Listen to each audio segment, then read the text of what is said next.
Hello, my name's Rachel Shackleton. Thank you so much for visiting our YouTube channel, Green Key Personal Development. Today, I'm going to talk to you about emotional intelligence. Emotional intelligence is something which is dear to my heart, and I believe it's probably dear to the hearts of most organizations. In terms of my own life experience, I learned emotional intelligence by living and working in different countries all around the world.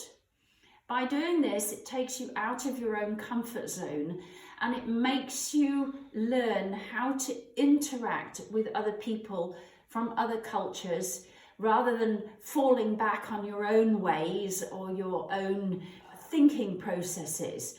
It encourages you to become aware of your own thinking processes, but at the same time to encourage others to share with you. All right, so talking of emotional intelligence, perhaps it's a good idea to define actually what is emotional intelligence.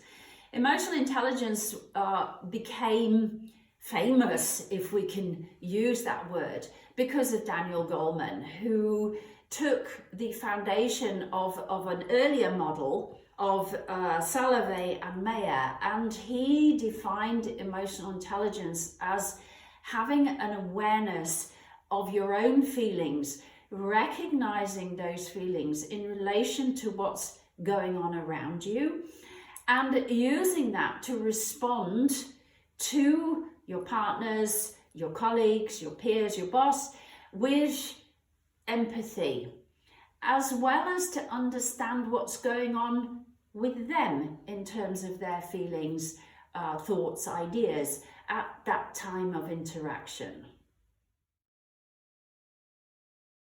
In any business, I personally believe that emotional intelligence is a very important skill for all employees, for everyone. And it doesn't matter whether you're in retail, whether you're in banking, whether you're in production or a service industry.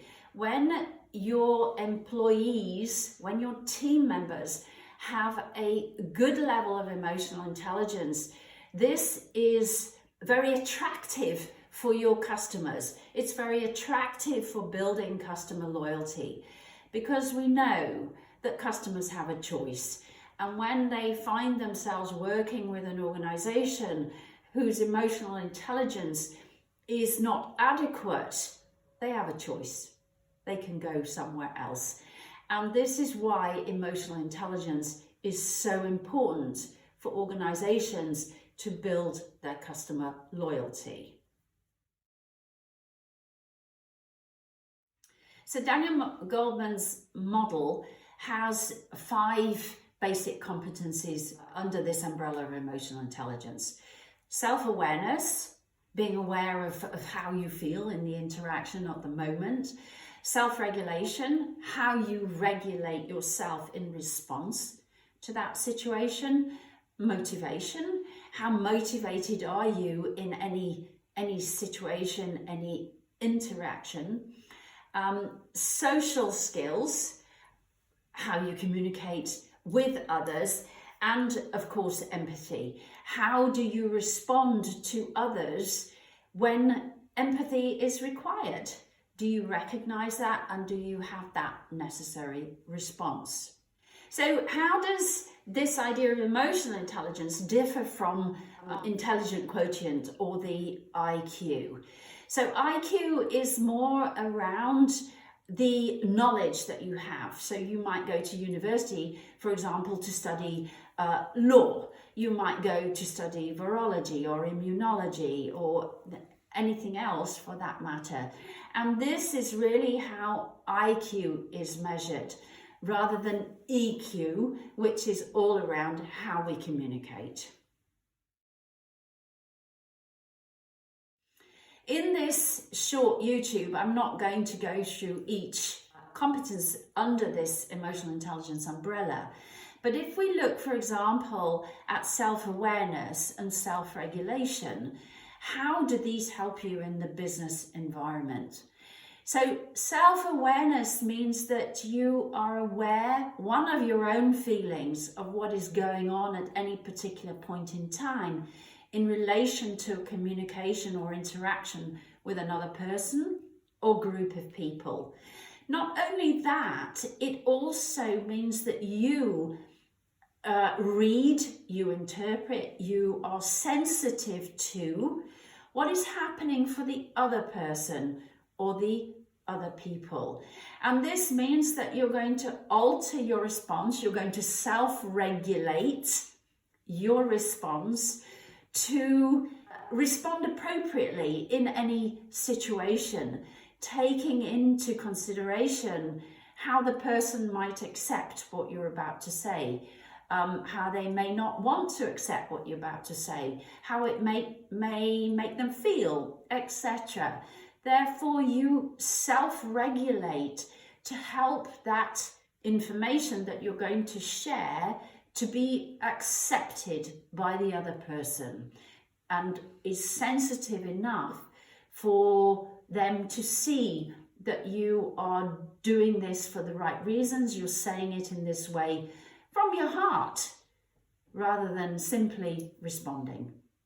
Continuing this thought of self-regulation, we can also extend this further into how this might help our mental health or your mental health. When we self-regulate, it means that we keep everything in balance.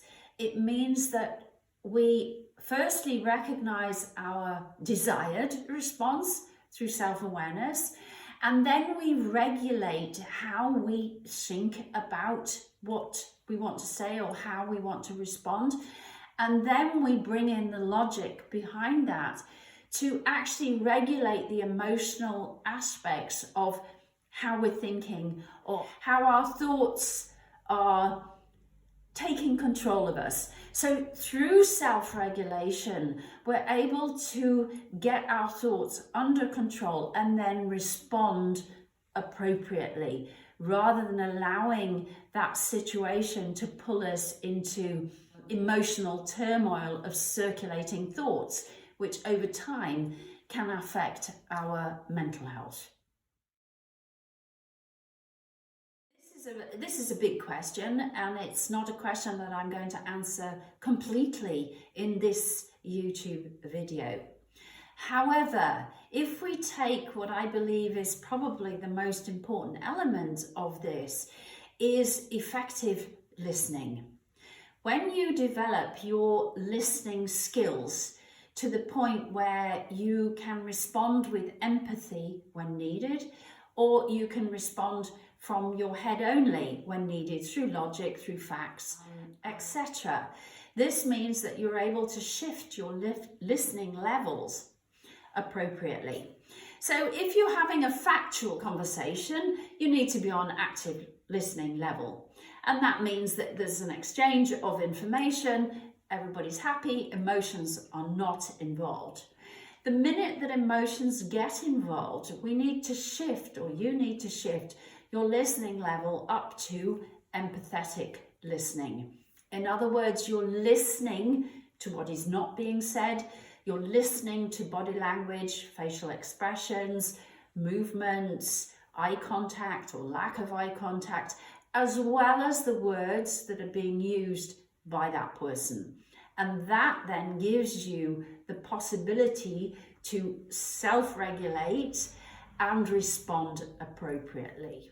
Another way to develop your emotional intelligence is to be aware of your own response patterns, your own behavioral patterns in relation to what's going on.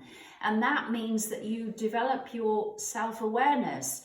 You start to hear what you feel in response to what is being said to you, and not allow yourself to create a pattern of thought which is almost a downward cycle, but rather to analyze, why do I feel this way? And then respond appropriately. Now that sounds like it's a very long process when you're talking to somebody. Actually, it's not, because your brain and your heart and your intuition, which are all connected, work much faster than your ability to speak. So you've worked it all out before you respond. This YouTube today is a short preview of an article, a complete article that I wrote, which is now up on the greenkeypersonaldevelopment.com website. You can find it under by clicking the button on the front page under what's happening, and it will go straight into that article where you can find more tips and tricks around developing your own emotional intelligence. I thank you for listening today, and good luck with that.